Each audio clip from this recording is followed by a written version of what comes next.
हारना नहीं, अंदर से हारना नहीं। बाहर से अगर हार हो जाती है तो कोई बात नहीं, खिलाड़ी ही हारता है, दौड़ने वाला ही गिरता है। गिरा हुआ पड़ा है वो क्या गिरेगा। निराशा नहीं होनी चाहिए, उदासी नहीं होनी चाहिए, और जिद्दी स्वभाव बना।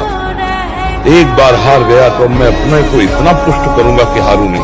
सबसे बड़ा ज्ञान कौन सा है? हर समय नाम में प्रीति हो जाए तो सबसे बड़ा ज्ञान है। सबसे बड़ी तपस्या नाम जप, सबसे बड़ा ज्ञान नाम। अब आपको मैं सिद्ध करके दिखाते हैं कि नाम जप सबसे बड़ा ज्ञान कैसे है। जैसे हिंसा, चोरी और पापाचरण करने वाला, उसको कोई ज्ञान नहीं है, लेकिन जब वो राम भी नहीं बोल पा रहा था और मरा कहा तो 2 के बाद राम आ गया ना।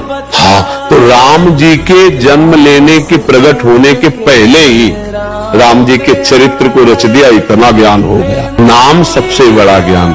जिन महात्माओं को ज्ञानी महात्मा कहा गया वो निरंतर नाम जप करते हैं। जैसे सनकादि परम ज्ञानी है ना, तो हरिशरणम हरिशरणम हरिशरणम हरिशरणम रटते रहते हैं। जिसको ये पता चल गया कि नाम जप करना सबसे बड़ा ज्ञान, तो सब ज्ञान उसके अंदर आ जाएगा। अगर हम बहुत सीधे बन जाएंगे तो बहुत हानि होती है। तो आपको लोग बेवकूफ मानेंगे, आपको लोग पागल मानेंगे, आपको आपकी दयालुता और कृपालुता को आपको बुद्धू मानेंगे लोग। संसार का ऐसा क्षेत्र है, इसमें ज्यादा कृपालुता और दयालुता नहीं दिखाई जाती। अगर हमें जरूरत पड़े तो दया करना चाहिए, और जरूरत पड़े तो कठोरता भी करनी चाहिए।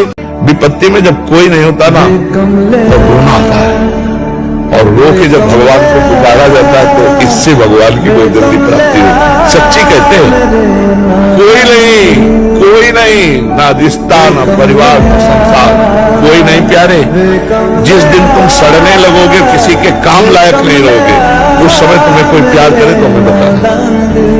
काम लायक हो इसलिए सब प्यार करो। दिखाई दे रहे पर ये है नहीं कोई अपना नहीं। सच्ची मानिए, सारे संबंध झूठे हैं। तुम किसी के काम लायक हो इसलिए तुम्हें कोई प्यार कर रहा है, और अगर काम लायक ना हो तो यहां आप देख लो कोई प्यार नहीं करता।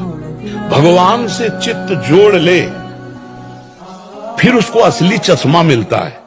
कोई नहीं कि यदि तुम्हें कोई गाली दे तो तुम उसका मंगल मनाओ, यदि तुम्हारा कोई अपमान करे तो तुम उसका सम्मान करो, यदि तुम्हारा कोई बुरा करना चाहे तो तुम उसका भला करो। तभी तुम में और उसमें अंतर होगा। जो हमारी निंदा करे स्वस्थ रहे, उसको कभी एक कांटा भी ना लगे। इसमें हमको एक चाटा तुम मारोगे तो हम यही कहेंगे भगवान तुम्हारी बुद्धि को शुद्ध करे, तुम्हारे जीवन मंगलमय हो। तो जब तक जीवन भगवान को समर्पित नहीं होता, भगवान से नहीं जुड़ता, भगवान का नाम जप नहीं होता, तब तक आनंद नहीं। कुछ भी कर ले, और